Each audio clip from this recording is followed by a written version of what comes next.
Kota Martapura, Banjarbaru ya. Ke sana jauh sekali, ada 1 jam. 1 jam udah pakai patwal. Orang datang dari Sampit, dari Palangkaraya, dari Pontianak, dari Balikpapan, itu datang Pak, dan itu muridnya Abah Guru Sekumpul semua, muhibbin mereka. Abah Guru Sekumpul wafat tahun berapa dulu? 2004 atau 2005? Ya, 2004 ya. Ini mereka santri beliau. Kalau setiap kali ada haul namanya, itu ramainya bukan main, jutaan. Pejabat aja nggak bisa masuk. Jadi mereka sudah muhibbin kepada wali Allah namanya. Abah Guru Sekumpul itu wali Pak. La syak, bila niza'. Ya, nggak ada syak lagi. Karena wali itu penciriannya bukan kesaktian, tapi kenal kepada yang mengangkat dia jadi wali. Siapa yang angkat dia jadi wali? Allah. Kenalnya, ma'rifatnya luar biasa. Ini saya dapat kisah dari murid-murid Abah Guru Sekumpul. Abah Guru Sekumpul itu hobi nembak, Pak. Hobi nembak, sampingnya tentara. Mau nembak burung. Tentaranya suruh nembak, nggak kena-kena. Nggak mati dong. Nah, beliau nembak, kena, mati. Ditanya sama si tentara ini, rahasianya apa Abah Guru? Jawaban beliau, jadi kebanyakan kita doa ngasih tahu Allah. Berarti kita buruk sangka Allah sebelumnya tidak tahu. Saya mau tanya sama antum nggak doa, kalau rezeki pasti nyampe nggak? Antum nggak nyembah Allah, nyembah tepekong, nyembah Yesus, nyembah Wisnu, Siwa, apapun, terserah. Tapi kalau rezeki nyampe nggak? Nyampe. Jadi jangan heran kalau ada di Indonesia, apa istilahnya 9 naga, lebih kaya. Ya wajar, mereka rajin nyari kok. Kita kan ngomeng doang, ngemeng ya. Kita cuma bisa komentar-komentar, oh 9 naga, 9 naga. Kita nggak mau seperti mereka mencari. Alasannya zuhud. Ya. Islam itu 2 rukunnya itu mesti pakai duit Pak, pakai harta. Syahadat aman, ya penting air putih beres. Sholat, ya uduk beres lah. Tapi kalau masuk puasa enggak juga, malah ngurangin. Tapi setiap bulan puasa selalu pengeluaran kita lebih besar. Saya nggak tahu juga kenapa tuh ya. Dan yang keempat, kelima itu butuh duit.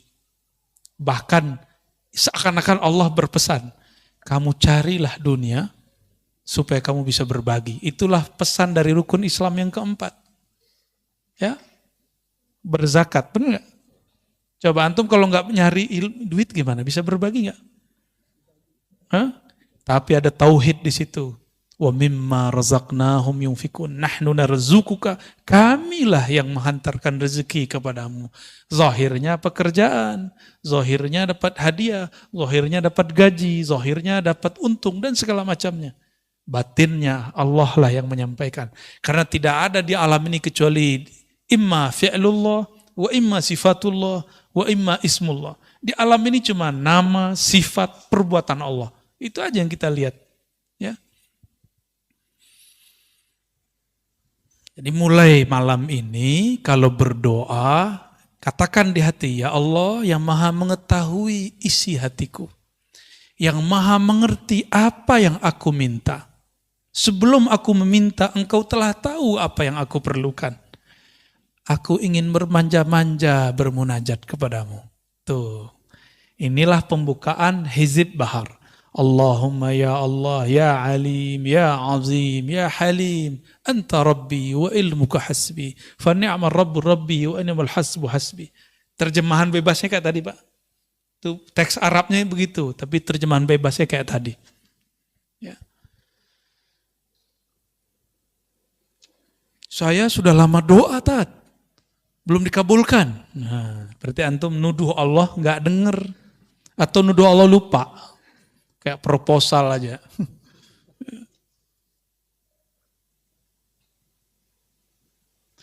Wa talabuka lahu ghaibatun minka anhu. Engkau, yang kedua, pertama talab minallah, yang kedua talab lillah. Apa tolab lillah? Kita meminta untuk Allah atau karena Allah. Nah, orang-orang seperti ini, kenapa dia kemudian mencari rasa supaya Allah itu ada? Berarti dia merasa Allah itu pernah tidak ada. Gawat nggak? Yang hilang, muncul, hilang, sadar, tidak sadar itu kita atau Allah? Ya. Nah, ini kalau diterjemahkan talabuka lahu, tuntutanmu terhadapnya supaya dia ingat, supaya dia menjawab, itu karena kamu ghaibah, hatimu tidak terkoneksi kepada Allah. Maka orang sering ngomong gini kayak tadi, saya udah minta kok, saya udah doa bertahun-tahun kok, tapi kok Allah tidak jawab. Ya, berarti hatinya ketika doa tidak terkoneksi kepada Allah. Dan dalam hadis yang sahih disebutkan bahwa Nabi SAW bersabda, Innallaha la yujibu, Allah tidak menjawab. Apa yang tidak dijawab? Doa dari orang yang min qalbin ghafil, dari kolbu yang lalai. Allah nggak jawab. Ya, contohnya seperti ini. Saya nih, anggap saja saya direktur, ya. Oke, nih kita khayal-khayalan. Nih lagi halu nih ya. Bapak datang, Bapak GM saya, ya, bawa proposal. Keren kan? Bawa proposal. Udah 3 hari, saya nggak approve. Boleh nggak ngeyel Pak? Direktur, gue udah ngasih 3 hari, lu kok lupa? Boleh nggak gitu? Pecat besok langsung ya. Hari itu saya pecat langsung. Tapi Allah itu maha baik Pak. Kita nggak pernah pecat dari seorang hamba. Ya, paling turun-turun dikit. Ya, palingnya itu masalahnya Pak. Nggak usah ke Allah, ke manusia aja nggak boleh begitu. Maka Allah tersinggung jika ada seorang hamba mengatakan, aku telah berdoa, tapi dia belum kunjung menjawab. Ya, saya udah sholat bertahun-tahun kok, tapi Allah nggak jawab juga. Sama, antum khidmah di masjid nih, tiba-tiba pengurus ganti, kurang dihargai. Ngomong, saya ini udah banyak berkorban di sini. Kalau nggak ada saya, masjid ini nggak jadi. Itu ditolak langsung itu di sisi Allah. Saya sudah ketemu orang begini bertahun-tahun dan banyak. Bisa jadi di majelis, bisa jadi dimanapun. Hati-hati, ciri-ciri orang yang diterima amalnya, dia lupa kalau dia beramal. Ciri-ciri orang sedekahnya diterima, dia lupa berapa yang dia kasih. Lupa di situ artinya dia nggak mau sebut-sebut. Ciri-ciri orang yang diterima pengabdiannya, dia tidak merasa telah mengabdi kepada Allah ya, kepada rumah Allah, kepada majelis-majelis yang kita, ini kan majelis nih Pak. Ya kalau bukan karena saya nggak jadi, tunggu setelah ini antum diuji. Ya, saya setiap kali ngomong begitu saya diuji sama Allah dari kecil Bang. Umur 9 tahun kita menghidupkan surau kan, surau dulu kita nginepnya di surau. Tapi tradisi itu sudah nggak ada. Umur 9 tahun kelas 4 SD saya jadi Bilal. Untungnya guru di sekolah sangat mendukung. Jadi kalau pagi-pagi absen dulu, siapa yang nggak sholat pagi ini, sholat subuh. Akhirnya masjid tuh ramai. Kita nginep di masjid, nginep di surau. Sayangnya guru kita sudah sepuh, tidak siap lagi mengajar. Ya, sudah nggak sanggup mengajar. Tapi kita punya kenangan dulu nginep di surau, ramai itu. 1 sof, 2 sof. Terbesitlah di hati, ada was-was. Kalau nggak karena kamu, nggak ramai di masjid, nggak ramai di surau. Besok Bilal saya diganti. Gila. Sana kan kalau nyebut L di belakang hilang Pak. Bilal itu Bila. Dulu Bila. Panggilan saya Bila dulu. Bilal ya. L-nya hilang. B-nya ganti pakai G. Gila. Habis ngomong begitu. Ya.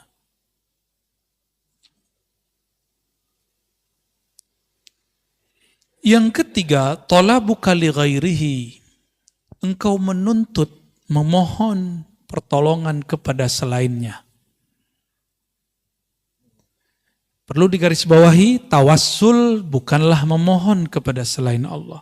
Tawassul itu hanya meminta kepada Allah. Terus kenapa perlu menyebut nama guru-guru? Karena Imam Abul Hasan Asy-Syadzili, sebagaimana dikutip oleh Imam Al-Buni, Al-Ismul A'zam, nama Allah yang agung itu banyak. Salah satunya ada gudangnya. Siapakah gudangnya? Gudangnya adalah waliyun min awliyaillah. Wali-wali Allah Subhanahu wa taala. Wali-wali Allah itu hati-hati, kalamnya itu dia berkalam itu dengan kolbunya. Jika dia berdoa, doanya terdengar sampai ke langit sana. Ya.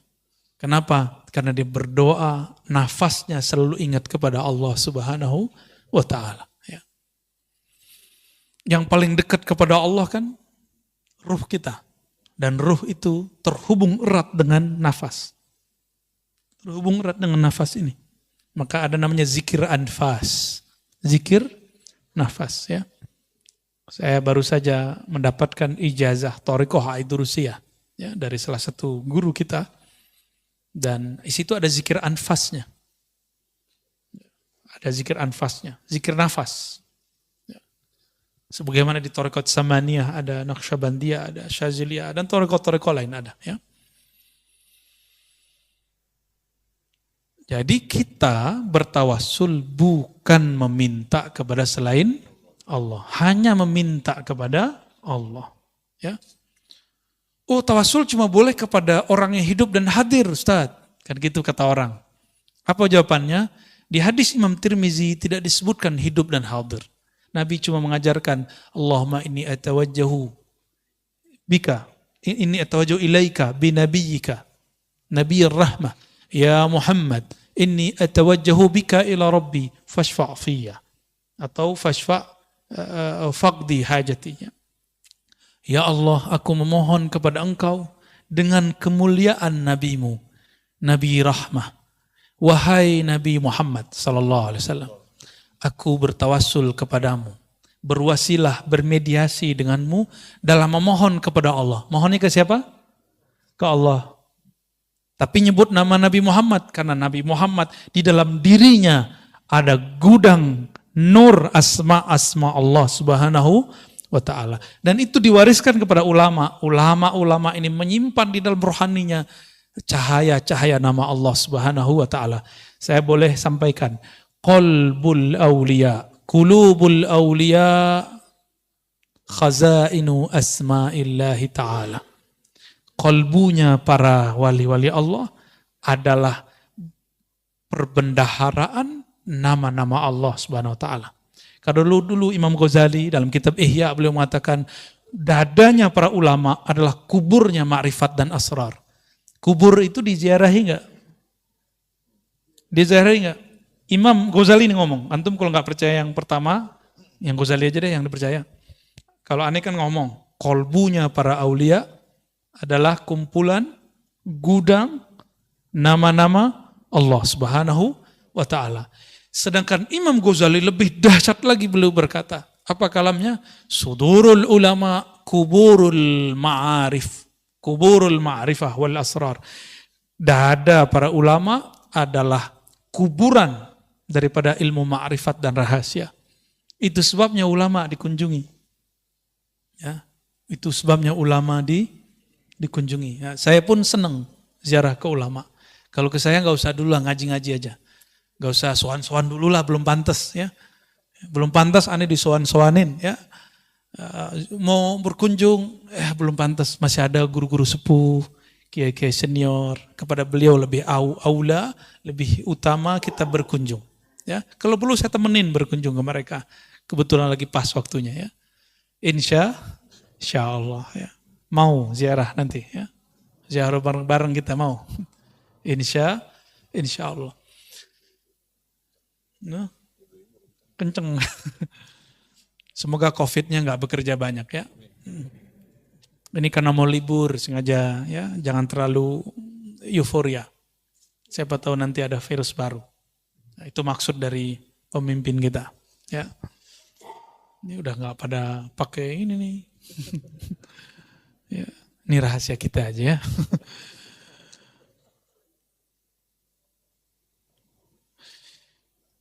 Engkau memohon kepada selainnya liqillati hayaika minhu.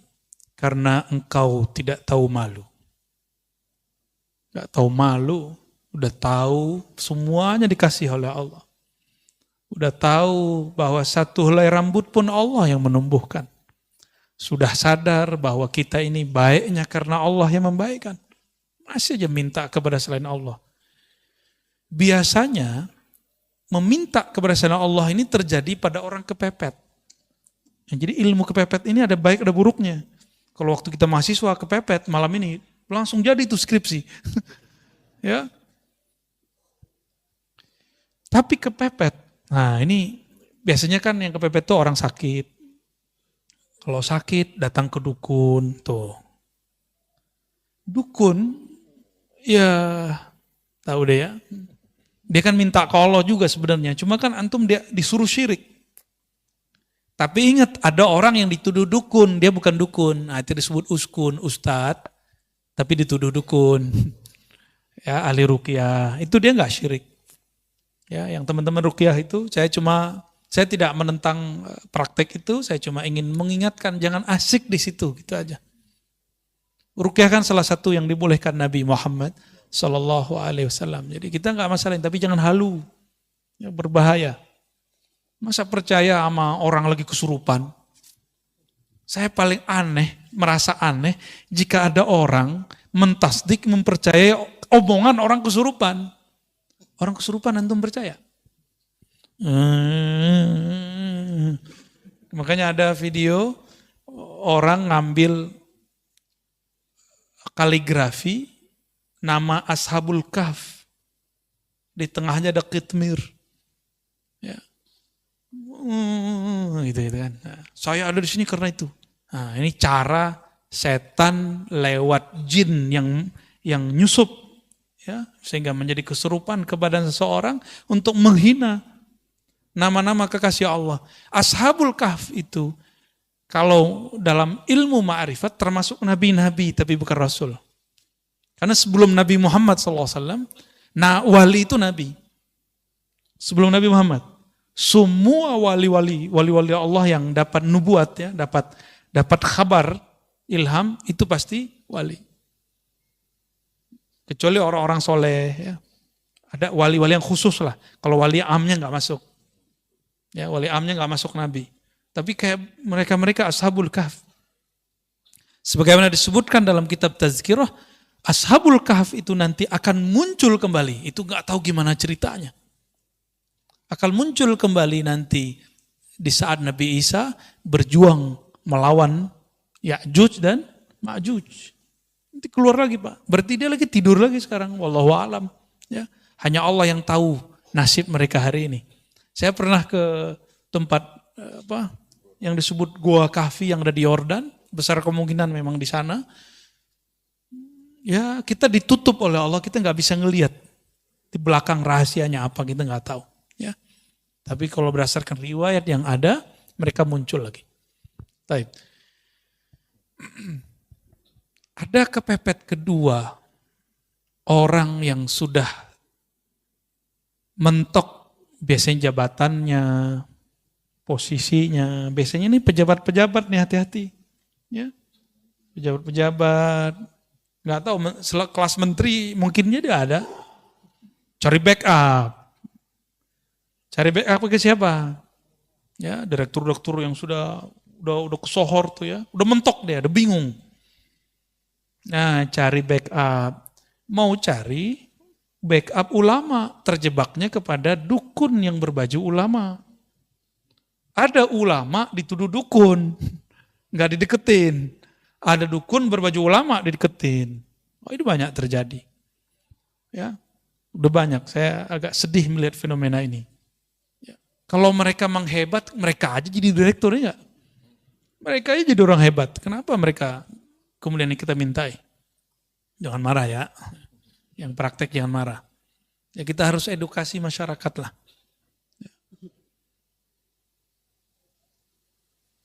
Wirid-wiridnya sudah ada semua kok Pak di Instagram. di YouTube, wirid supaya narik rezeki. Ada semua. Wirid untuk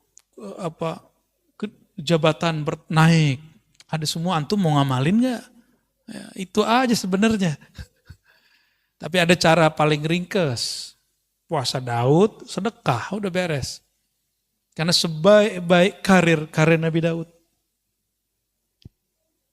Nabi Daud itu karirnya terbaik. Apa rahasianya? Rahasianya apa coba? Puasa Daud ya. Ya namanya puasa Daud, ya Nabi Daud yang puasa. Dulu di awal Allah mencipta Sayyidina Adam. Nabi Adam dikasih unjuk takdir semua keturunannya, termasuk saya duduk malam ini di sini dan antum hadir malam ini. Nabi Adam sudah dikasih unjuk. Nabi Adam tahu. Ya, maka Nabi Adam tersenyum kalau ngelihat kita ngaji. Alhamdulillah. Nabi Adam melihat di antara takdir itu ada yang unik. Yang unik apakah itu? Nabi Daud ahli pandai besi. Dia akan bisa menciptakan senjata-senjata yang hebat. Tapi umurnya tidak cukup. Umurnya barangkali cuma sampai umur 60-70. Anggaplah 70. Dia mati, meninggal. Akhirnya Nabi Adam mengatakan seandainya, ini wahyu ke dalam hatinya. Jadi wahyu itu ada macam-macam juga, ada yang sudah di Lauh Mahfuz, ada yang langsung ke dalam ruhnya para nabi. Ini tingkatan-tingkatan wahyu, Pak. Yang sudah sampai, jadi Allah berkalam ke Lauh Mahfuz, itu babnya kudrat iradat. Kita sebut takdir. Ada yang masuk ke dalam ruhani para nabi dan para wali. Nah, ini namanya bukan takdir, namanya rahmah.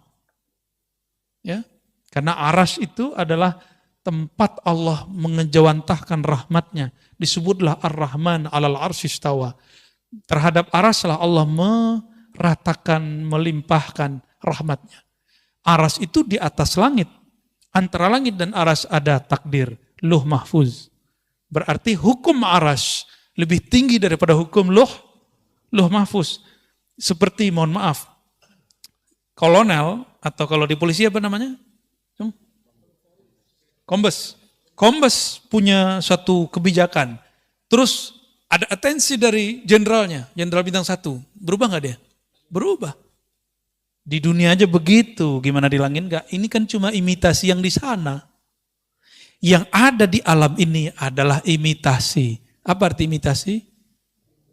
Ya, tiruan yang di sana, yang hakiki yang di sana. Nah, langsung hukum arsyah, hukum rahmat yang disebutkan di dalam Al-Quran. Ya, bahwa rahmat Allah mendahului ghadabnya. Di hadis qudsi juga disebutkan begitu. Rahmat Allah mendahului murkanya. Dalam sebuah lafaz ada kalimat di hadis qudsi misalnya, inna rahmati sabaqat ghadabi. Sesungguhnya rahmatku mengalahkan, mendahului ghadabku. Ghadab itu hukum Lauh Mahfuz, murka. Sedangkan rahmat hukum arsyiyah. Berarti ada ilmunya kan? Ini bukan buatan Ar-Razi, bukan akidah baru. Ada dalilnya semua. Kita nggak mungkin keluar kalam sesuatu tanpa ada dalil. Ya, nggak mungkin ya. Saya membawa bid'ah kalau mengatakan itu. Sayyidina Adam alaihissalam kemudian mengatakan, ya Rabb, ini kan bisa diilhami. Berikanlah 30 tahun umurku, anugerahi untuk anakku.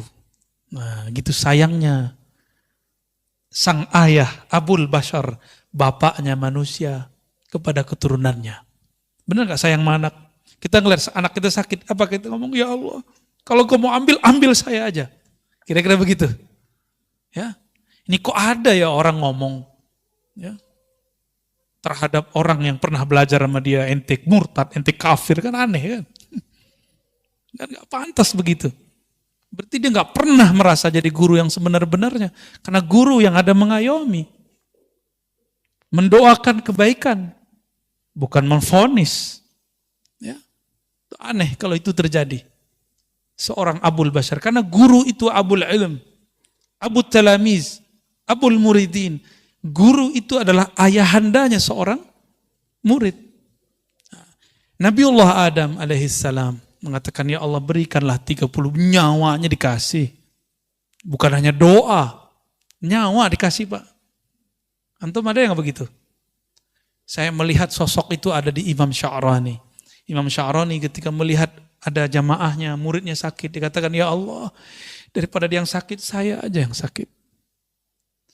Ada muridnya ketimpa apa, masalah apa, selalu dia mengatakan, ya Allah, takdir dia pindahkan kepadaku, biar aku yang nanggung, kalau dia nanggung dia kafir. Dia putus asa kepada rahmatmu. Dan saya ketemu beberapa wali-wali begitu di negeri ini. Di negeri ini Pak. Makanya alhamdulillah negeri kita masih ada yang nanggung maksiat kita. Masih ada yang nanggung bala bencana yang disebabkan oleh salahnya kita. Masih ada. Antum bersyukurlah. Ya, jangan suzon lagi kepada orang-orang. Ya, tidak ada orang dimasyhurkan sebagai wali kecuali Allah mengizinkan dia memang seorang wali. Ya, walaupun nanti ada yang menentangnya.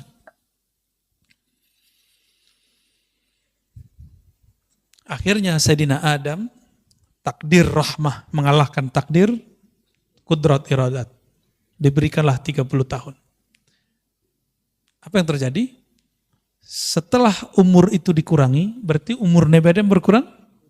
Datanglah malaikat maut mengatakan, Mas Adam, sekarang saya datang mau menjemputmu. Mau jemput-jemput gimana nih? Kan jatuh gue masih ada 30 tahun lagi, kira-kira begitu. Loh kan bukannya dikasih sama anakmu, udah dipindahin, di Lauh Mahfuz sudah diganti. Oh nggak bisa, saya lupa, nggak ada saya ngomong begitu.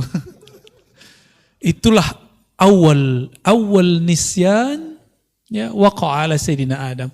Awal kelupaan terjadi pada Nabi Adam.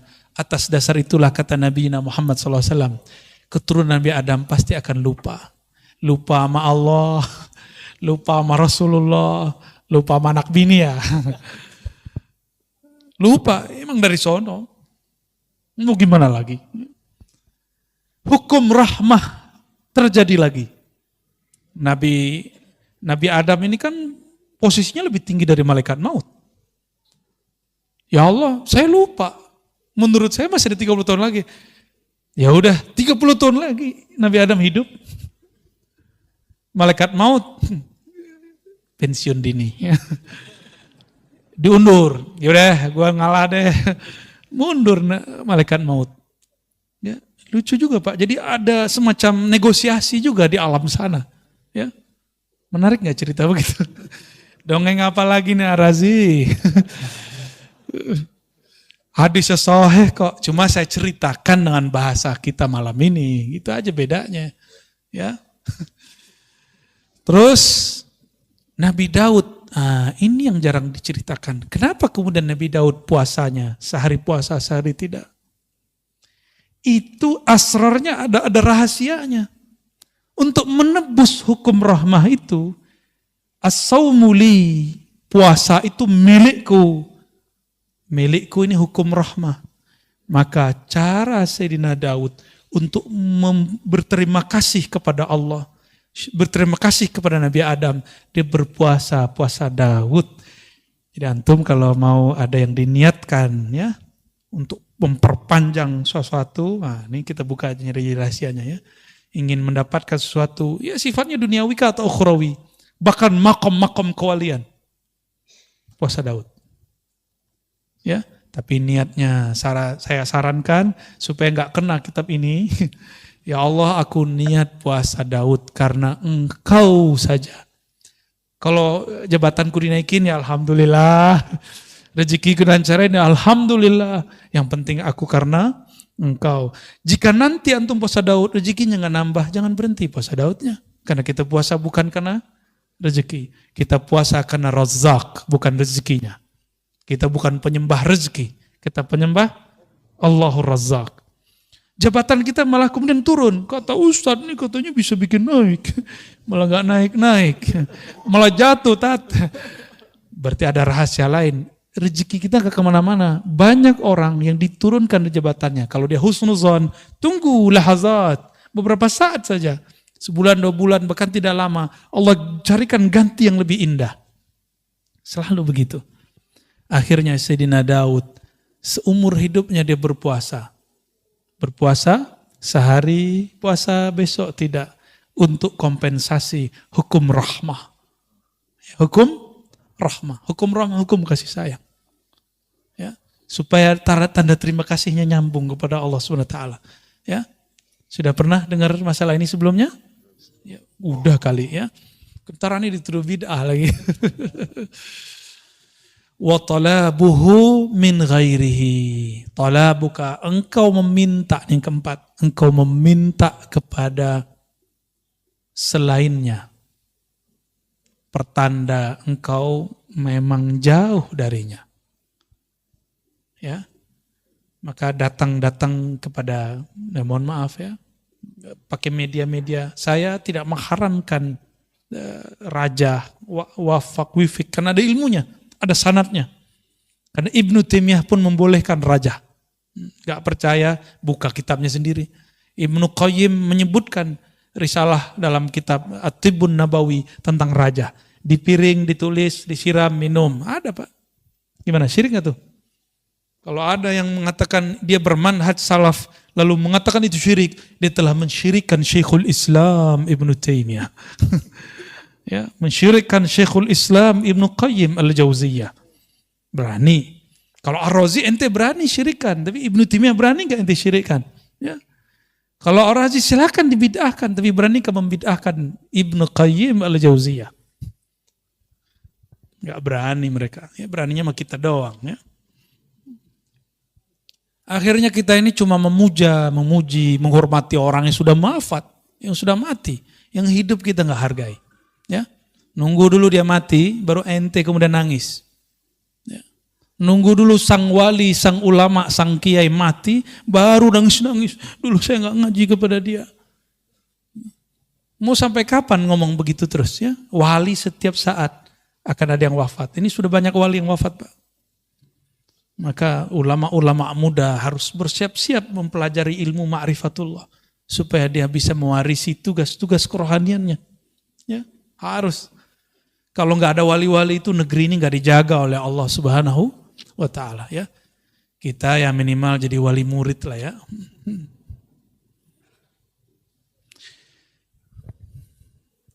Kenapa orang gelisah? Tahu kenapa orang gelisah? Karena jauh dari Allah Subhanahu. Tapi Allah pernah jauh nggak dari manusia? Allah nggak pernah jauh. Berarti jauh itu ada pada rasa dan pengetahuan. Karena pengetahuannya tidak ada tentang Allah, maka rasanya tidak dekat kepada Allah.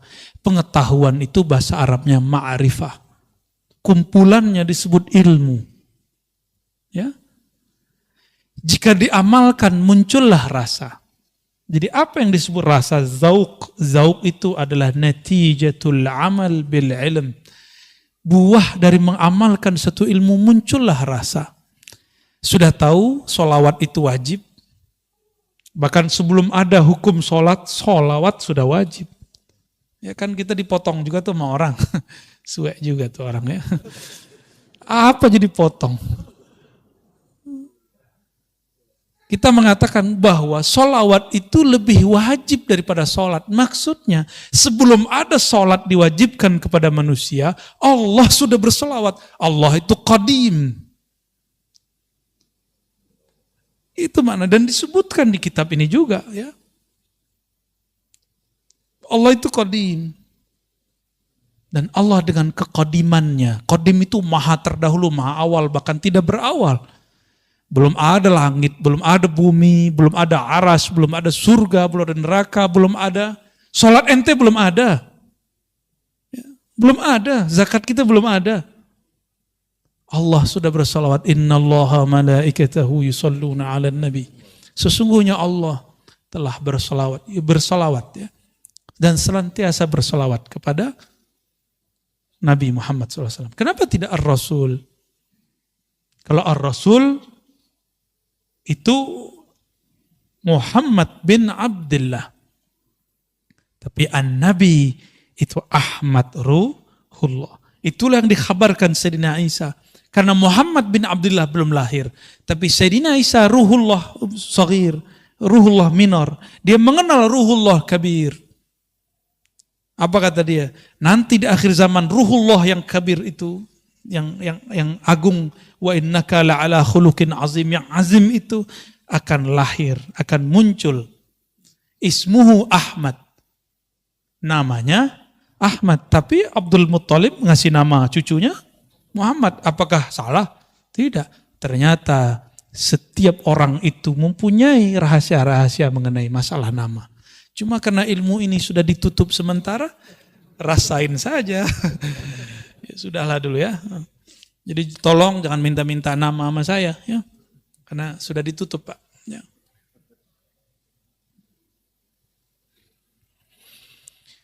Kalau udah kenal sama Allah, kalau kenal seseorang, udah kenal nih, orang tua kenal sama anaknya. Anaknya nggak perlu minta, orang tua kirim nggak?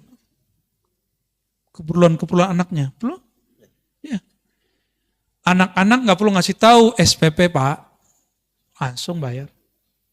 Jajan harian Pak, nggak perlu ngomong, langsung dikirim. Itu baru kenal kepada ayah, kenal kepada anak. Kira-kira menurut antum, lebih dekat Allah kepada hamba atau orang tua kepada anaknya? Maka orang-orang yang mengenal Allah, dia malu berdoa dengan cara yang 4 tadi. Dia pun kalau berdoa, doanya doa manja. Doanya doa manja. Ya seperti anak kita tiba-tiba nelfon nangis, Pak. Gak ada jajan. Padahal jajannya udah ada. Cuma habis duluan. Seperti itu. Karena dia bermanja-manja. Sekedar ingin melepas rindunya kepada orang tuanya. Seperti itu lebih kurang. Ya, maka berdoalah karena bermanja-manja kepada Allah Subhanahu wa ta'ala. Jangan berdoa itu lagi intimidasi Allah. Ya Allah, saya udah doa nih, udah 2 tahun doa. Masih jomblo aja. Ya Allah, ya Allah. Allahumma sholli ala Sayyidina Muhammad. Maka pensyarahnya Imam Ibnu Abbad, beliau mengatakan, فَالطَّلَبْ كُلُّهُ عِنْدَ الْمُوحِدِينَ الْعَارِفِينَ مَعْلُولٌ. Meminta dengan cara intimidasi, dengan suuzon kepada Allah, itu pertanda bahwa ada cacat di dalam dirimu. Bahwa engkau belum betul-betul mengenal Allah Subhanahu wa ta'ala. Kita memohon kepada Allah berkah kajian ini, berkah Nabi SAW dan para wali Allah khususnya Sayyidina Abil Hasan Syazili, Abul Abbas Al-Mursi dan Ibnu Athaillah Sekandari. Semoga Allah menganugerahkan anugerah ma'rifat dalam rohani kita. Amin ya rabbal alamin. Wassallallahu ala nabiyina Muhammad. Ya. Bisa bertanya lagi? Fadhal. Silakan kepada Bapak, Ibu yang mau bertanya. Kami silakan, ada 2 mungkin pertanyaannya.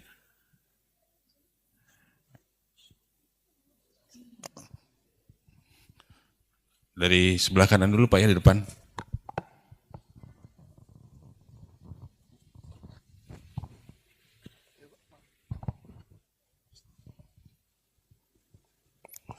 Bismillahirrahmanirrahim. Assalamualaikum warahmatullahi wabarakatuh. Jauh nih, dari Ciledug. Kenapa Pak? Oh ya Buya. Ketemu lagi kita Buya di kajian talim. Mau bertanya mengenai ini Buya, apa? Allah itu Maha Rahman, Maha Rahim. Tapi saya dari Afan kebayaran apa Pak? Allah itu Maha Rahman, Maha Rahim. Kemudian di titik mana Allah itu murka pada seorang hamba? Itu aja. Saya minta penjelasan dari Buya Ar-Razi Azim. Assalamualaikum warahmatullahi wabarakatuh. Ini pengen cepat ketemu Allah nih kayaknya. Ya, baik. Kapan sih Allah itu murka kepada hamba? Padahal Allah itu menyebut dirinya Rahman dan Rahim. Allah itu murka cuma satu aja Pak.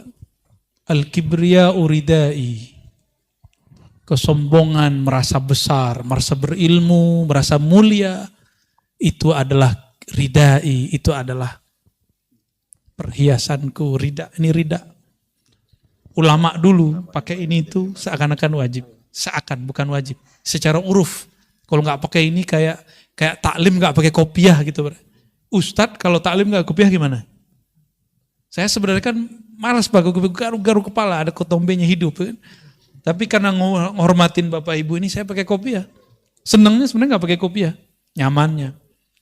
Tapi ulama kita dulu kalau talim pakai ini. Hatta Sayyidina Ali, dia tanggalkan ridanya dan dia mengatakan, Nabi wafat, saya tidak akan menggunakan rida sampai selesai mengumpulkan Quran, kecuali hari Jumat, sholat Jumat. Jadi sholat Jumat beliau pakai ini. Kan dulu waktu salah satu guru saya setiap Jumatan selalu pakai ini. Tapi di akhir hayatnya karena Ciputat mulai gerah, beliau udah jarang pakai ini. Kita malu juga pakai itu. Tapi aslinya pakai ini. Akhirnya kita setiap kali sholat pakai terus. Tapi jangan taruh di tempat sejadah, Pak. Bukan begitu. Ini pakaian badan, pakaian di sini. Maka saya menyarankan kalau kajian hikam, silakan ya dibeli, ya dipakai di sini. Ya siapa tahu nanti jadi kayak anak panti kan. Semua yang ngaji pakai ini. Bukan Pak, ini serius. Ini sunnah. Ya, sunnah adab. Ya. Kapan Allah murka? Ketika perhiasan-perhiasannya kita ambil. Apakah perhiasannya Allah? Itulah 7 sifat ma'ani. Kudrat, iradat, ilmun, hayat, sama, basar, kalam. Kudrah, kekuasaan, kemampuan. Hati-hati orang-orang yang sekarang mempunyai kemampuan. Baik dia umara ataupun ulama. Jangan pernah merasa ente sendiri yang buat begitu. Tapi Allah lah yang mau nitipkan itu semua. Pimpinan pesantren, hati-hati. Pimpinan thariqah, pimpinan majelis.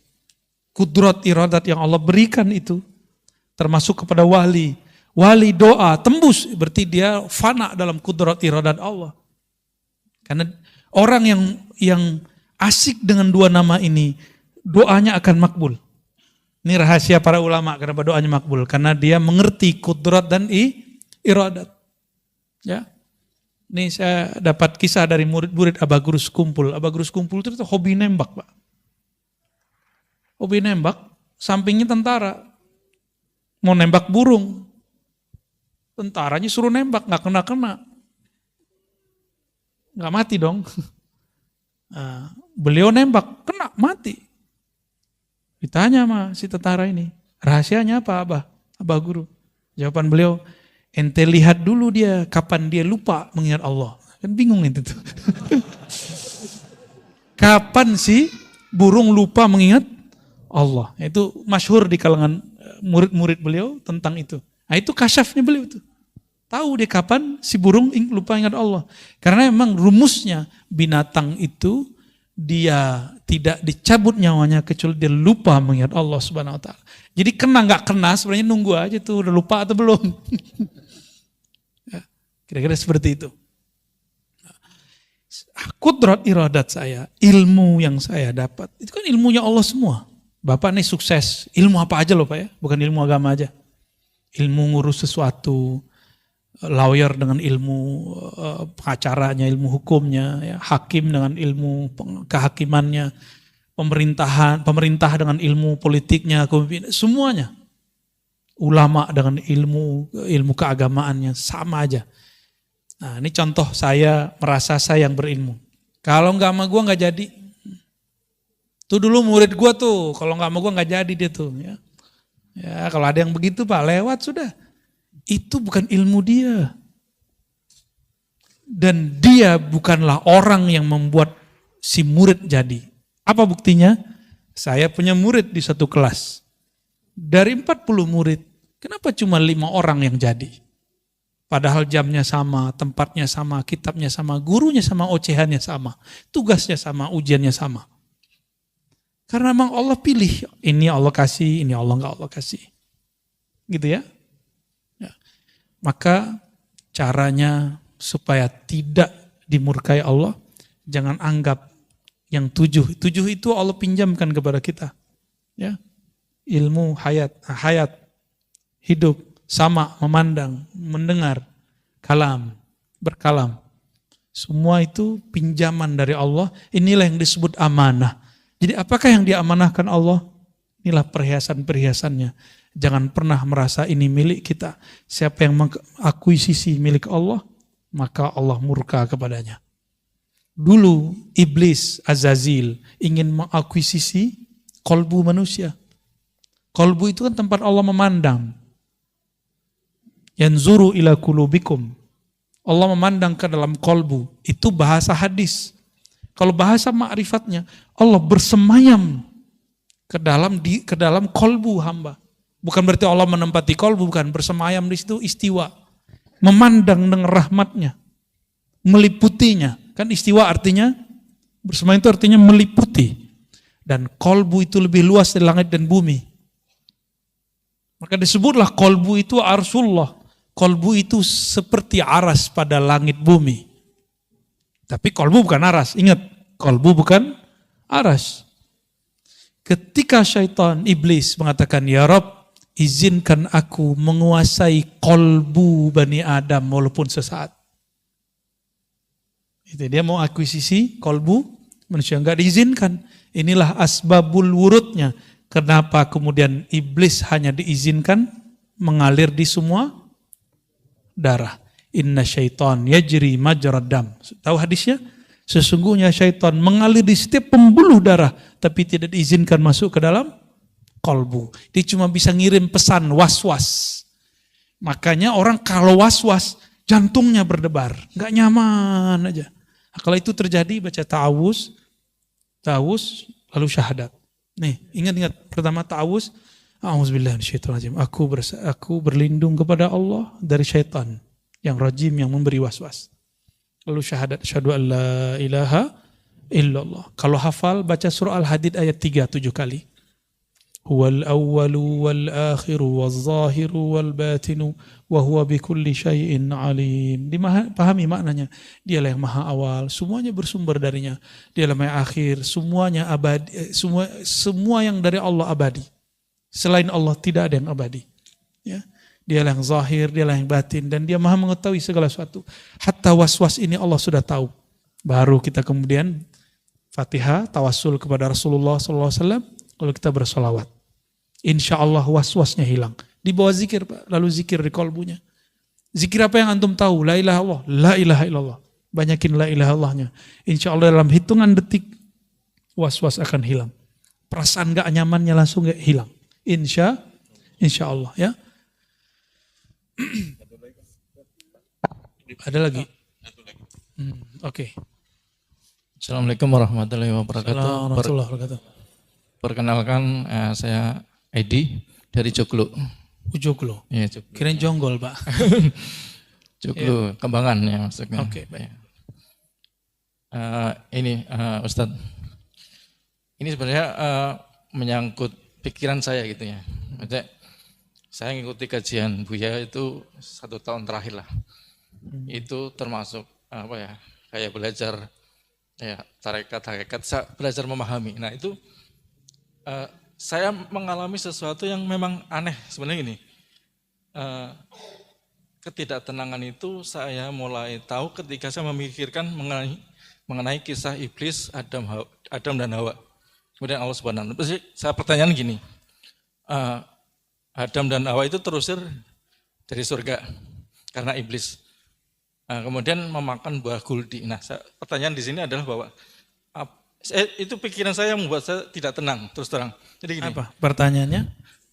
Apakah buah guldi yang dimakan Adam dan Hawa itu diambil dari pohon zakum? Nah, itu pikiran saya itu mengganggu pohon zakum. Oke, baik. Yang membuat Adam Hawa itu terbakar. Itu iblis berusaha untuk membakar Adam dan Hawa, kemudian dia turun dari surga. Baik. Cuma itu aja sih membuat biar ini menyangkut hubungannya dengan itu. Itu pohon yang ada di neraka. Ingat, zakum itu pohon yang ada di neraka. Jadi di neraka ada pohon, Pak. Pohonnya nggak ada daunnya, nggak ada daun kayak di sini, nggak ada penghijauan juga, soalnya ada pemanasan. Zakum bukan pohon surgawi. Adapun syajaratul khuld bukan buah khuldi. Lafaz siapa? Syajaratul khuld. Pohon keabadian, itu artinya. Syajarah pohon, khuld abadi. Yang iblis bisikkan, hei Adam, hei Hawa, jika engkau mengkonsumsi buah ini dari pohon itu, engkau akan menjadi golongan yang tinggi atau malaikat atau menjadi makhluk yang unik lah. Adam tergoda nggak? Nggak tergoda Pak. Nanti antum cari di Quran yang membuat Nabi Adam mau makan buah khuldi. Bukan karena godaan Sayyidatuna Hawa. Bukan. Ini bukan bela ibu-ibu ya. Bukan karena ibu-ibu. Wallahi. Lafaz wallahi itulah yang membuat Nabi Adam mau ngalah. Karena Nabi Adam mengerti rahasia nama dan besarnya kualitas sebuah nama. Ya.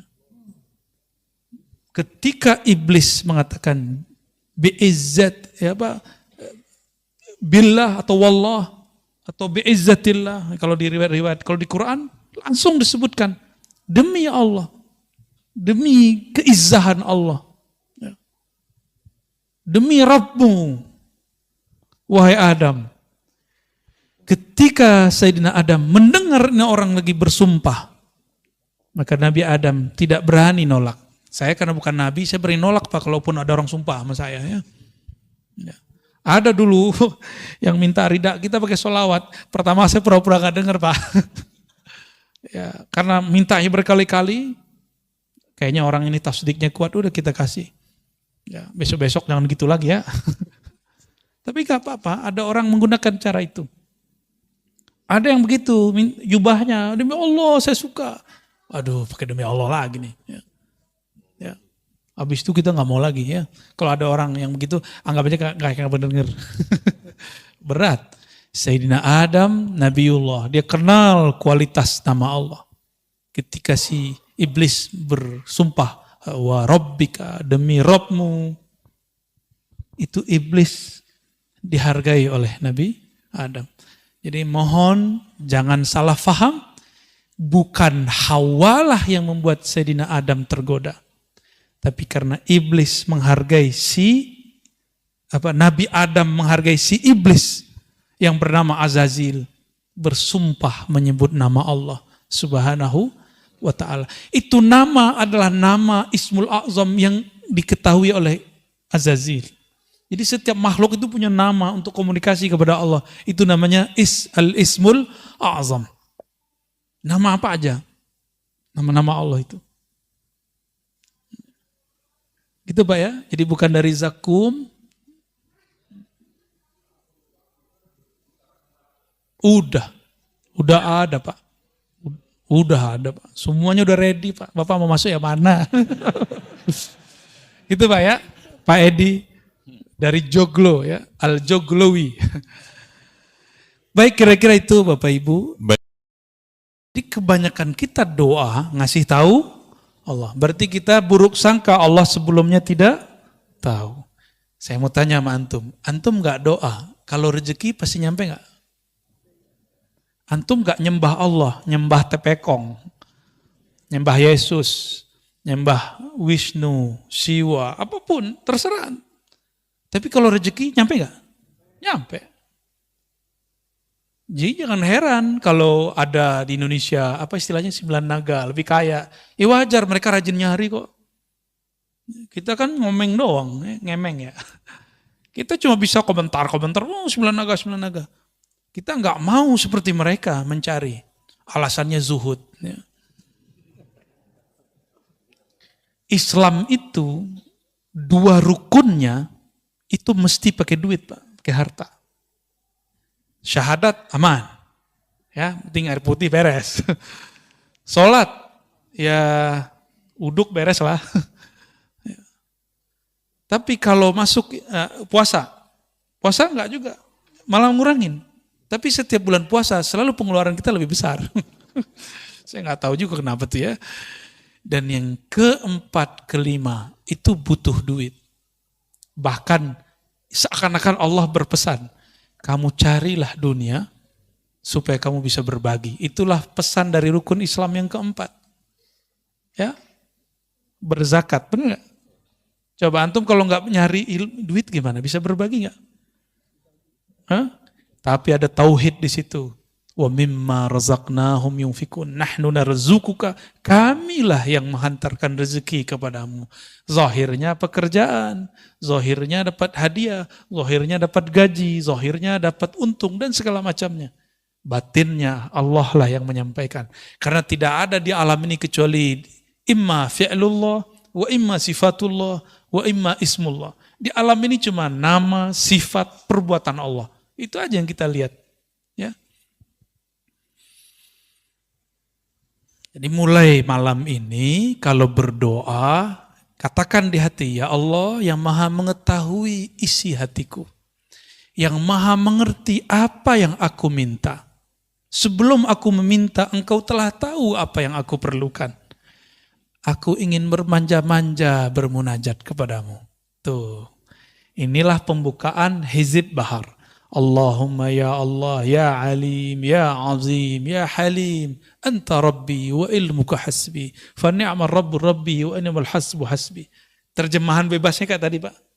Tuh, teks Arabnya begitu, tapi terjemahan bebasnya kayak tadi. Ya. Saya sudah lama doa Tat, belum dikabulkan. Nah, berarti antum nuduh Allah nggak denger atau nuduh Allah lupa, kayak proposal aja.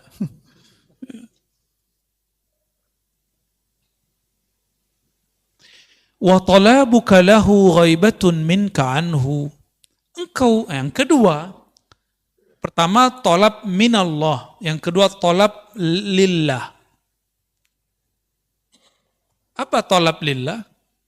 Kita meminta untuk Allah atau karena Allah. Nah, orang-orang seperti ini, kenapa dia kemudian mencari rasa supaya Allah itu ada? Berarti dia merasa Allah itu pernah tidak ada. Gawat nggak? Yang hilang, muncul, hilang, sadar, tidak sadar itu kita atau Allah? Ya. Nah, ini kalau diterjemahkan talabuka lahu, tuntutanmu terhadapnya supaya dia ingat, supaya dia menjawab, itu karena kamu ghaibah, hatimu tidak terkoneksi kepada Allah. Maka orang sering ngomong gini kayak tadi, saya udah minta kok, saya udah doa bertahun-tahun kok, tapi kok Allah tidak jawab. Ya, berarti hatinya ketika doa tidak terkoneksi kepada Allah. Dan dalam hadis yang sahih disebutkan bahwa Nabi SAW bersabda, Innallaha la yujibu, Allah tidak menjawab. Apa yang tidak dijawab? Doa dari orang yang min qalbin ghafil, dari kolbu yang lalai. Allah nggak jawab. Ya, contohnya seperti ini. Saya nih, anggap saja saya direktur, ya. Oke, nih kita khayal-khayalan. Nih lagi halu nih ya. Bapak datang, Bapak GM saya, ya, bawa proposal. Keren kan? Bawa proposal. Udah 3 hari, saya nggak approve. Boleh nggak ngeyel Pak? Direktur, gue udah ngasih 3 hari, lu kok lupa? Boleh nggak gitu? Pecat besok langsung ya. Hari itu saya pecat langsung. Tapi Allah itu maha baik Pak. Kita nggak pernah pecat dari seorang hamba. Ya, paling turun-turun dikit. Ya, palingnya itu masalahnya Pak. Nggak usah ke Allah, ke manusia aja nggak boleh begitu. Maka Allah tersinggung jika ada seorang hamba mengatakan, aku telah berdoa, tapi dia belum kunjung menjawab. Ya, saya udah sholat bertahun-tahun kok, tapi Allah nggak jawab juga. Sama, antum khidmah di masjid nih, tiba-tiba pengurus ganti, kurang dihargai. Ngomong, saya ini udah banyak berkorban di sini. Kalau nggak ada saya, masjid ini nggak jadi. Itu ditolak langsung itu di sisi Allah. Saya sudah ketemu orang begini bertahun-tahun dan banyak. Bisa jadi di majelis, bisa jadi dimanapun. Hati-hati, ciri-ciri orang yang diterima amalnya, dia lupa kalau dia beramal. Ciri-ciri orang sedekahnya diterima, dia lupa berapa yang dia kasih. Lupa di situ artinya dia nggak mau sebut-sebut. ciri-ciri orang yang diterima pengabdiannya, dia tidak merasa telah mengabdi kepada Allah ya, kepada rumah Allah, kepada majelis-majelis yang kita, ini kan majelis nih Pak. Ya kalau bukan karena saya nggak jadi, tunggu setelah ini antum diuji. Ya, saya setiap kali ngomong begitu saya diuji sama Allah dari kecil Pak. Umur 9 tahun kita menghidupkan surau kan, surau dulu kita nginepnya di surau. Tapi tradisi itu sudah nggak ada. Umur 9 tahun, kelas 4 SD, saya jadi Bilal. Untungnya guru di sekolah sangat mendukung. Jadi kalau pagi-pagi absen dulu, siapa yang nggak sholat pagi ini, sholat subuh. Akhirnya masjid tuh rame. Kita nginep di masjid, nginep di surau. Sayangnya guru kita sudah sepuh, tidak siap lagi mengajar. Ya, sudah nggak sanggup mengajar. Tapi kita punya kenangan dulu nginep di surau, rame itu. Satu soft, dua soft. Terbersitlah di hati, ada was-was. Kalau nggak karena kamu, nggak rame di masjid, nggak rame di surau. Besok Bilal saya diganti. Gila. Sana kan kalau nyebut L di belakang hilang Pak. Bilal itu Bila. Dulu Bila. Panggilan saya Bila dulu. Bilal ya. L-nya hilang. B-nya ganti pakai G. Gila. Habis ngomong begitu. Ya.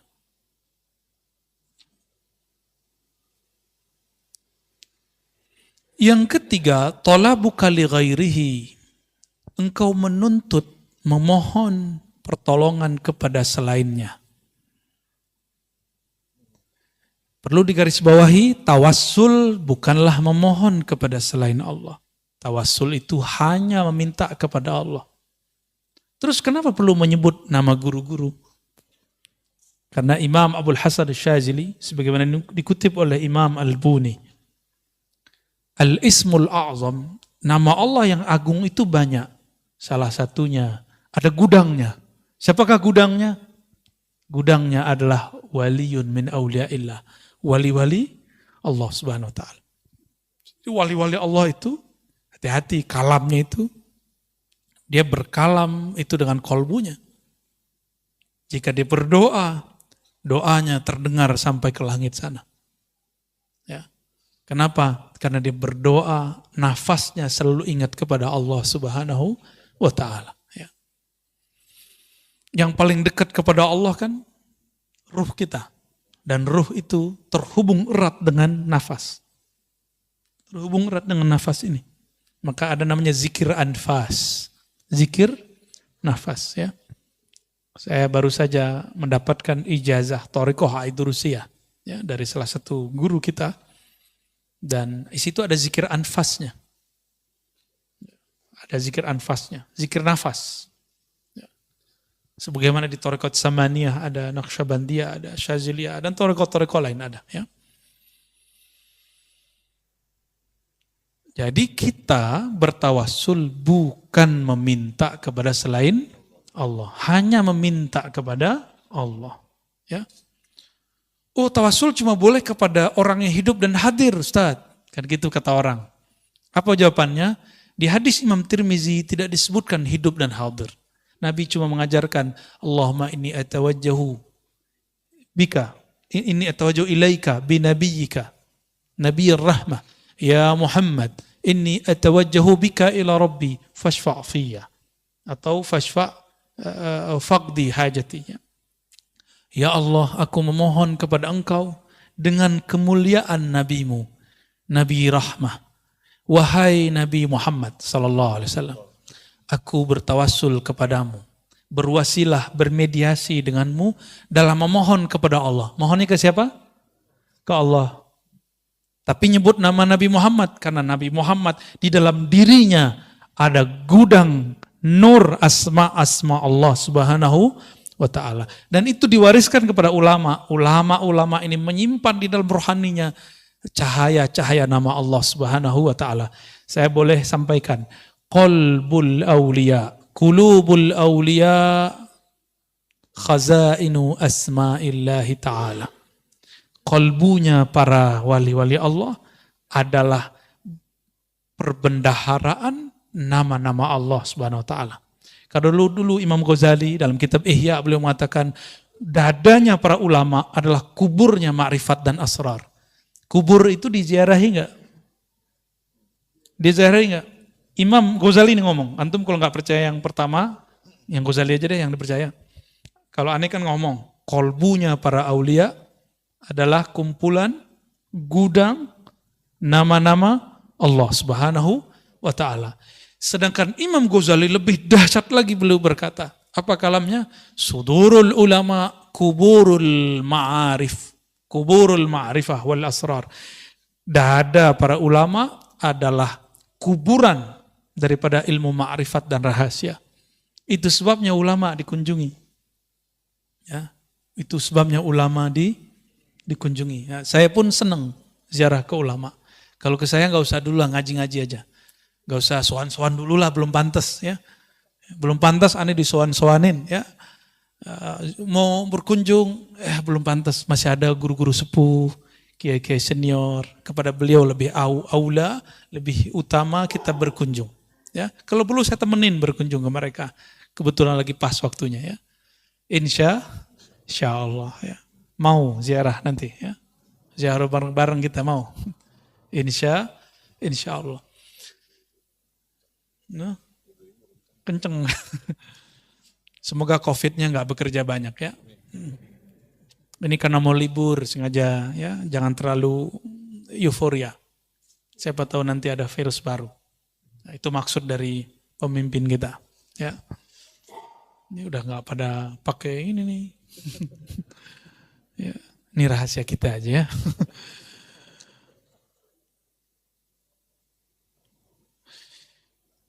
Engkau memohon kepada selainnya likillati hayaika minhu, karena engkau tidak tahu malu. Nggak tahu malu. Udah tahu semuanya dikasih oleh Allah.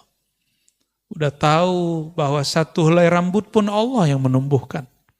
Sudah sadar bahwa kita ini baiknya karena Allah yang membaikkan. Masih aja minta kepada selain Allah. Biasanya meminta kepada selain Allah ini terjadi pada orang kepepet. Jadi ilmu kepepet ini ada baik ada buruknya. Kalau waktu kita mahasiswa kepepet malam ini langsung jadi itu skripsi. Ya. Tapi kepepet, nah ini biasanya kan yang kepepet itu orang sakit. Kalau sakit datang ke dukun, tuh. Dukun, ya tahu deh ya. Dia kan minta ke Allah juga sebenarnya, cuma kan antum dia disuruh syirik. Tapi ingat ada orang yang dituduh dukun, dia bukan dukun. Nah, itu disebut uskun, ustadz, tapi dituduh dukun. Ya, ahli ruqyah, itu dia nggak syirik. Ya, yang teman-teman ruqyah itu saya tidak menentang praktek itu, saya cuma ingin mengingatkan jangan asik di situ, gitu aja. Ruqyah kan salah satu yang dibolehkan Nabi Muhammad Sallallahu Alaihi Wasallam. Jadi kita nggak masalah, tapi jangan halu, ya, berbahaya. Masa percaya sama orang lagi kesurupan? Saya paling merasa aneh jika ada orang mentasdik, mempercayai omongan orang kesurupan. Orang kesurupan antum percaya? Makanya ada video orang ngambil kaligrafi nama Ashabul Kahf. Di tengahnya ada kitmir. Ya. Gitu kan. Nah, saya ada di sini karena itu. Nah, ini cara setan lewat jin yang nyusup. Ya, sehingga menjadi kesurupan kepada seseorang untuk menghina nama-nama kekasih Allah. Ashabul Kahf itu kalau dalam ilmu ma'rifat termasuk nabi-nabi tapi bukan rasul. Karena sebelum Nabi Muhammad SAW, nah wali itu nabi. Sebelum Nabi Muhammad, semua wali-wali Allah yang dapat nubuat ya, dapat kabar ilham itu pasti wali. Kecuali orang-orang soleh, ya.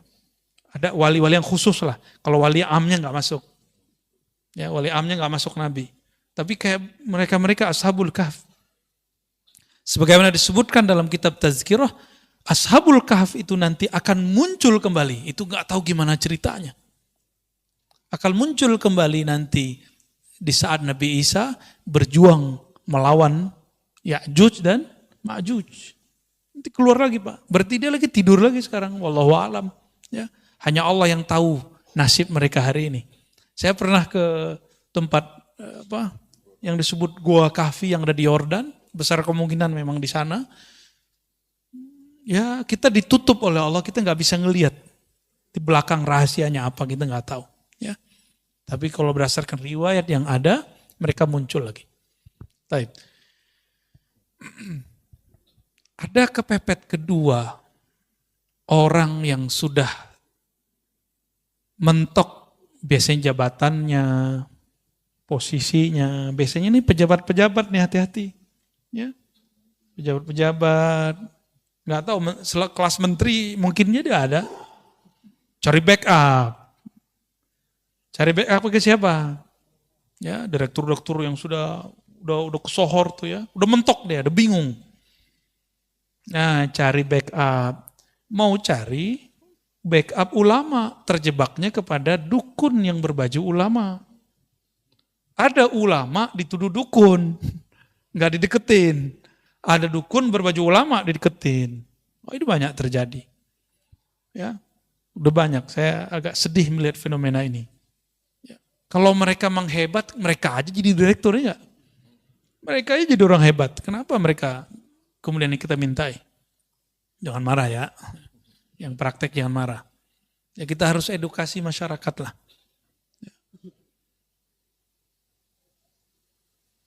Wirid-wiridnya sudah ada semua kok Pak di Instagram, di YouTube. Wirid supaya narik rezeki. Ada semua. Wirid untuk jabatan naik. Ada semua, antum mau ngamalin gak? Ya, itu aja sebenarnya. Tapi ada cara paling ringkes. Puasa Daud, sedekah, udah beres. Karena sebaik-baik karir Nabi Daud. Nabi Daud itu karirnya terbaik. Apa rahasianya? Rahasianya apa coba? Puasa Daud ya. Ya namanya puasa Daud, ya Nabi Daud yang puasa. Dulu di awal Allah mencipta Sayyidina Adam. Nabi Adam dikasih unjuk takdir semua keturunannya, termasuk saya duduk malam ini di sini dan antum hadir malam ini. Nabi Adam sudah dikasih unjuk. Nabi Adam tahu. Ya, maka Nabi Adam tersenyum kalau ngelihat kita ngaji. Alhamdulillah. Nabi Adam melihat di antara takdir itu ada yang unik. Yang unik apakah itu? Nabi Daud ahli pandai besi. Dia akan bisa menciptakan senjata-senjata yang hebat. Tapi umurnya tidak cukup. Umurnya barangkali cuma sampai umur 60-70. Anggaplah 70. Dia mati, meninggal. Akhirnya Nabi Adam mengatakan seandainya. Ini wahyu ke dalam hatinya. Jadi wahyu itu ada macam-macam juga. Ada yang sudah di Lauh Mahfuz, ada yang langsung ke dalam ruhnya para nabi. Ini tingkatan-tingkatan wahyu Pak. Yang sudah sampai, jadi Allah berkalam ke Lauh Mahfuz. Itu babnya kudrat iradat. Kita sebut takdir. Ada yang masuk ke dalam ruhani para nabi dan para wali.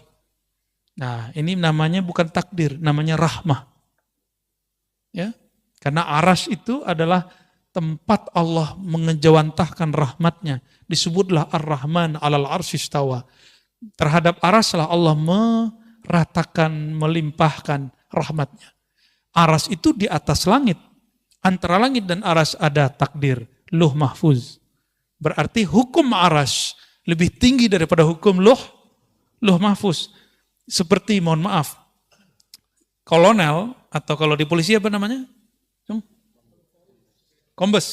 Kombes punya suatu kebijakan. Terus ada atensi dari jenderalnya, jenderal bintang 1.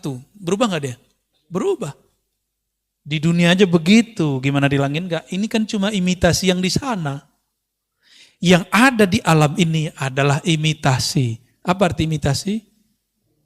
Ya, tiruan yang di sana, yang hakiki yang di sana. Nah, langsung hukum arsyah, hukum rahmat yang disebutkan di dalam Al-Quran. Ya, bahwa rahmat Allah mendahului ghadabnya. Di hadis qudsi juga disebutkan begitu. Rahmat Allah mendahului murkanya. Dalam sebuah lafaz ada kalimat di hadis qudsi misalnya inna rahmati sabaqat ghadabi. Sesungguhnya rahmatku mengalahkan, mendahului ghadabku. Ghadab itu hukum lauh mahfuz. Murka. Sedangkan rahmat hukum arsyiyah. Berarti ada ilmunya kan? Ini bukan buatan Ar-Razi. Bukan akidah baru. Ada dalilnya semua. Kita nggak mungkin keluar kalam sesuatu tanpa ada dalil. Ya, nggak mungkin ya. Saya membawa bid'ah kalau mengatakan itu. Sayyidina Adam alaihissalam kemudian mengatakan, ya Rabb, ini kan bisa diilhami. Berikanlah 30 tahun umurku, anugerahi untuk anakku. Nah, gitu sayangnya sang ayah Abul Bashar, bapaknya manusia kepada keturunannya. Benar gak sayang sama anak? Kita ngeliat anak kita sakit, apa kita ngomong, ya Allah, kalau kau mau ambil saya aja. Kira-kira begitu. Ya, ini kok ada ya orang ngomong ya, terhadap orang yang pernah belajar sama dia, ente murtad, ente kafir, kan aneh kan? Kan gak pantas begitu. Berarti dia gak pernah merasa jadi guru yang sebenar-benarnya. Karena guru yang ada mengayomi. Mendoakan kebaikan. Bukan memvonis. Ya, itu aneh kalau itu terjadi. Seorang Abul Bashar. Karena guru itu Abul Ilm. Abu Talamiz. Abul Muridin. Guru itu adalah ayahandanya seorang murid. Nabiullah Adam alaihissalam mengatakan, ya Allah berikanlah 30, nyawanya dikasih. Bukan hanya doa. Nyawa dikasih Pak. Antum ada yang begitu? Saya melihat sosok itu ada di Imam Sya'rani. Imam Sya'rani ketika melihat ada jamaahnya, muridnya sakit, dikatakan, ya Allah, daripada dia yang sakit, saya aja yang sakit. Ada muridnya ketimpa apa, masalah apa, selalu mengatakan, ya Allah, takdir dia pindahkan kepadaku, biar aku yang nanggung, kalau dia nanggung dia kafir. Dia putus asa kepada rahmatmu. Dan saya ketemu beberapa wali-wali begitu di negeri ini. Di negeri ini Pak. Makanya alhamdulillah negeri kita masih ada yang nanggung-nanggung maksiat kita. Masih ada yang nanggung balak bencana yang disebabkan oleh salahnya kita. Masih ada. Antum bersyukurlah. Ya, jangan suzon lagi kepada orang-orang. Ya, tidak ada orang dimasyhurkan sebagai wali kecuali Allah mengizinkan dia memang seorang wali. Ya, walaupun nanti ada yang menentangnya.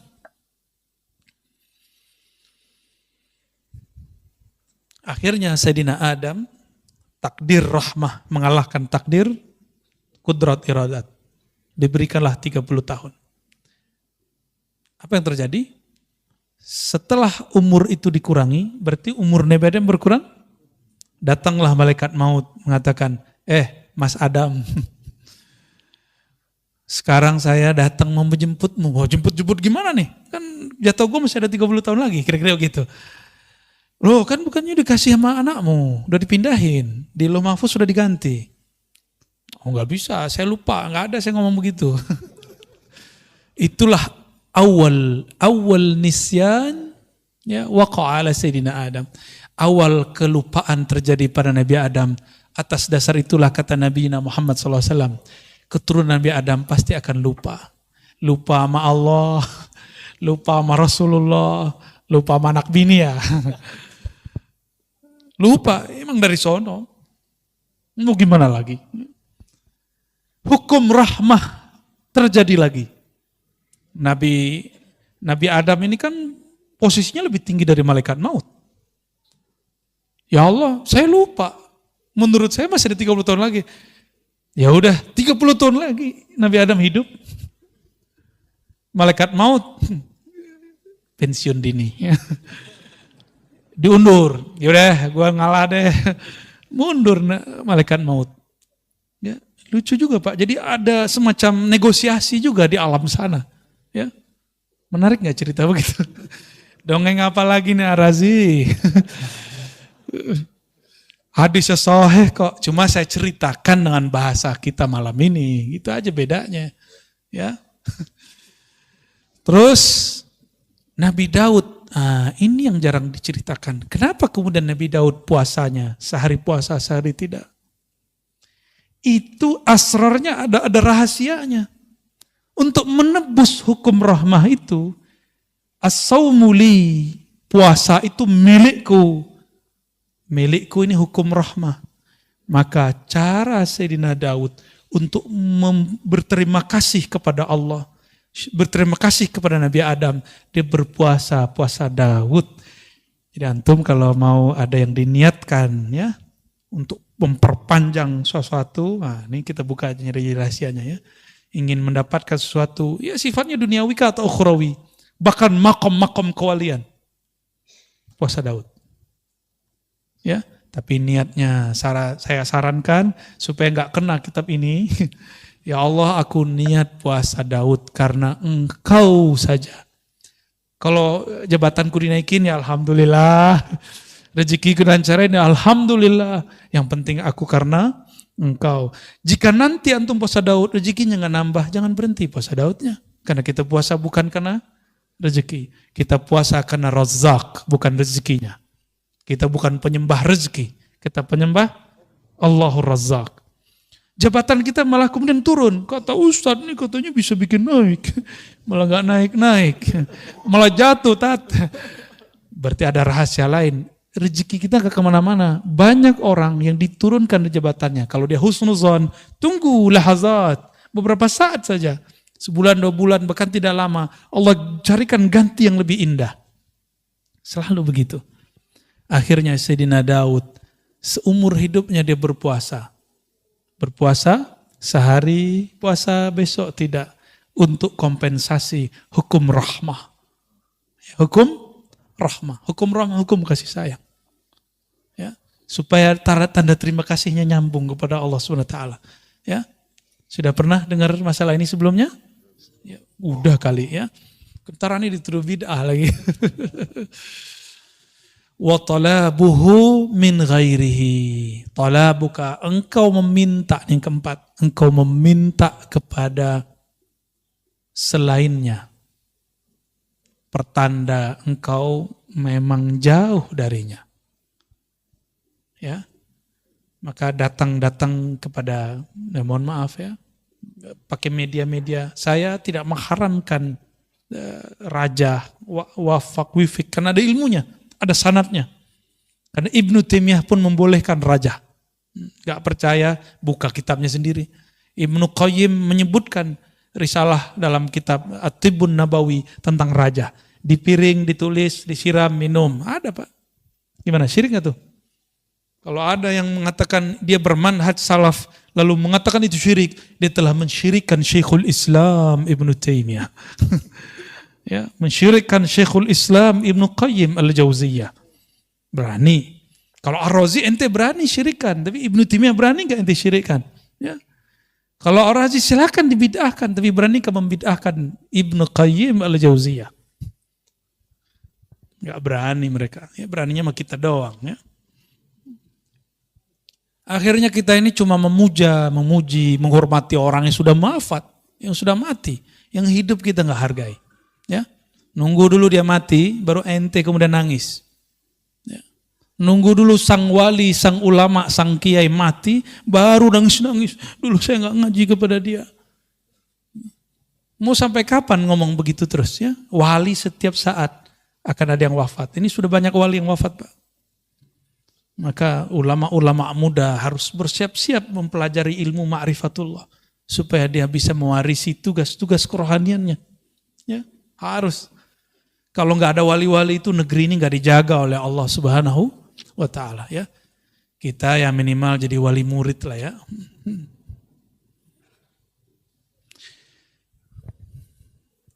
Kenapa orang gelisah? Tahu kenapa orang gelisah? Karena jauh dari Allah Subhanahu. Tapi Allah pernah jauh nggak dari manusia? Allah nggak pernah jauh. Berarti jauh itu ada pada rasa dan pengetahuan. Karena pengetahuannya tidak ada tentang Allah, maka rasanya tidak dekat kepada Allah. Pengetahuan itu bahasa Arabnya ma'rifah. Kumpulannya disebut ilmu. Ya.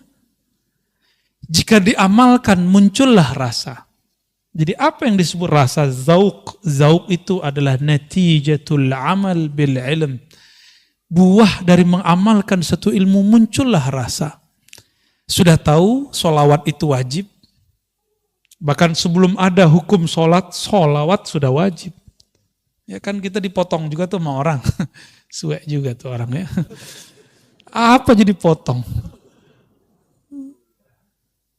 Kita mengatakan bahwa sholawat itu lebih wajib daripada sholat. Maksudnya sebelum ada sholat diwajibkan kepada manusia, Allah sudah bersolawat. Allah itu qadim.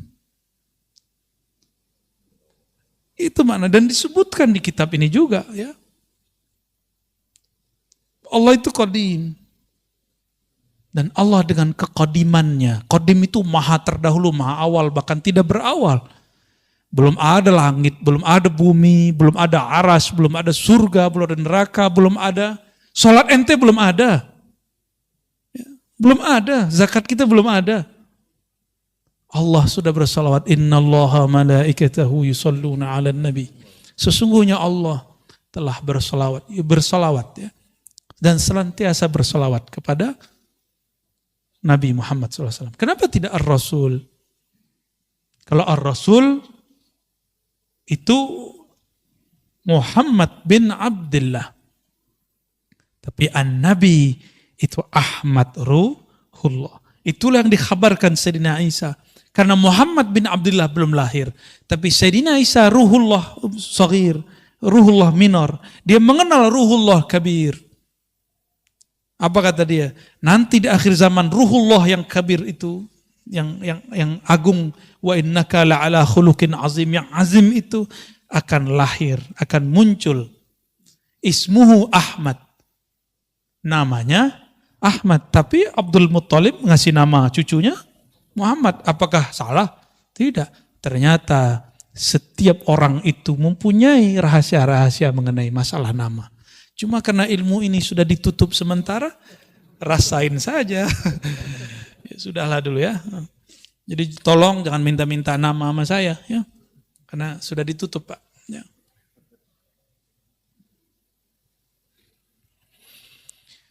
Kalau udah kenal sama Allah, kalau kenal seseorang, udah kenal nih, orang tua kenal sama anaknya. Anaknya nggak perlu minta, orang tua kirim nggak? Keperluan anaknya, belum? Ya. Anak-anak nggak perlu ngasih tahu SPP Pak, langsung bayar. Jajan harian Pak, nggak perlu ngomong, langsung dikirim. Itu baru kenal kepada ayah, kenal kepada anak. Kira-kira menurut antum, lebih dekat Allah kepada hamba atau orang tua kepada anaknya? Maka orang-orang yang mengenal Allah, dia malu berdoa dengan cara yang 4 tadi. Dia pun kalau berdoa, doanya doa manja. Doanya doa manja. Ya seperti anak kita tiba-tiba nelfon nangis, Pak. Gak ada jajan. Padahal jajannya udah ada. Cuma habis duluan. Seperti itu. Karena dia bermanja-manja. Sekedar ingin melepas rindunya kepada orang tuanya. Seperti itu lebih kurang. Ya, maka berdoalah karena bermanja-manja kepada Allah Subhanahu wa ta'ala. Jangan berdoa itu lagi intimidasi Allah. Ya Allah, saya udah doa nih, udah 2 tahun doa. Masih jomblo aja. Ya Allah, ya Allah. Allahumma sholli ala Sayyidina Muhammad. Maka pensyarahnya Imam Ibnu Abbad, beliau mengatakan, فَالطَّلَبْ كُلُّهُ عِنْدَ الْمُوحِدِينَ الْعَارِفِينَ مَعْلُولٌ. Meminta dengan cara intimidasi, dengan suuzon kepada Allah, itu pertanda bahwa ada cacat di dalam dirimu. Bahwa engkau belum betul-betul mengenal Allah Subhanahu wa ta'ala. Kita memohon kepada Allah berkah kajian ini, berkah Nabi SAW dan para wali Allah khususnya Sayyidina Abil Hasan Syazili, Abul Abbas Al-Mursi dan Ibnu Athaillah Sekandari. Semoga Allah menganugerahkan anugerah ma'rifat dalam rohani kita. Amin ya rabbal alamin. Wassallallahu ala nabiyina Muhammad. Ya. Bisa bertanya lagi? Fadal. Ya. Silakan kepada Bapak, Ibu yang mau bertanya. Kami silakan, ada 2 mungkin pertanyaannya.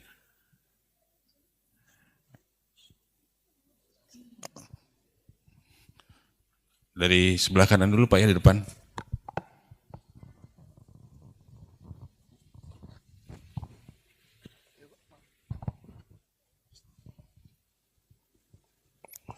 Bismillahirrahmanirrahim. Assalamualaikum warahmatullahi wabarakatuh.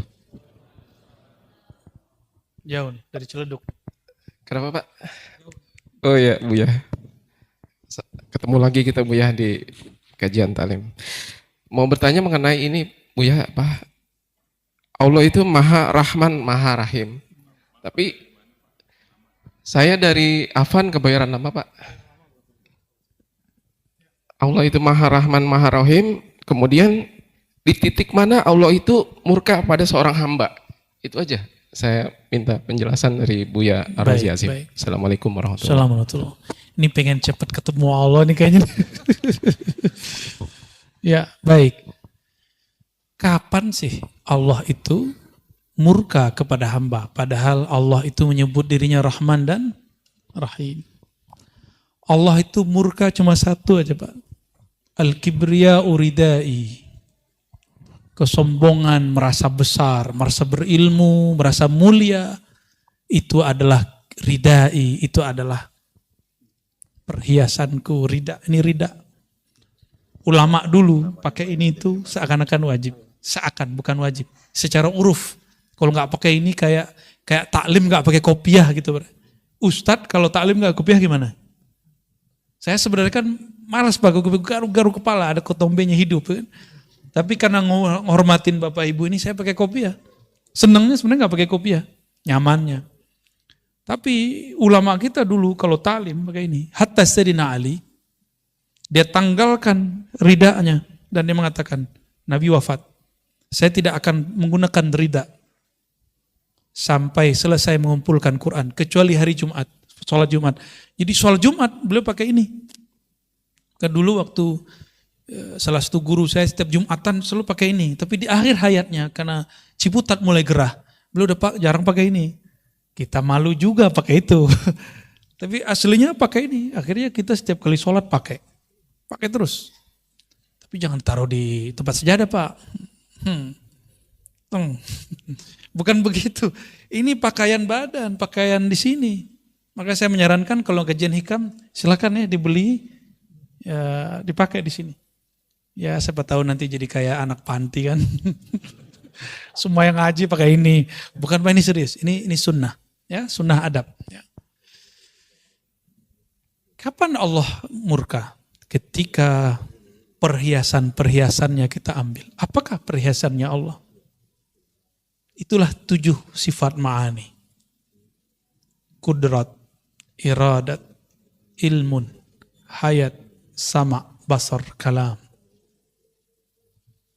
Kudrah, kekuasaan, kemampuan.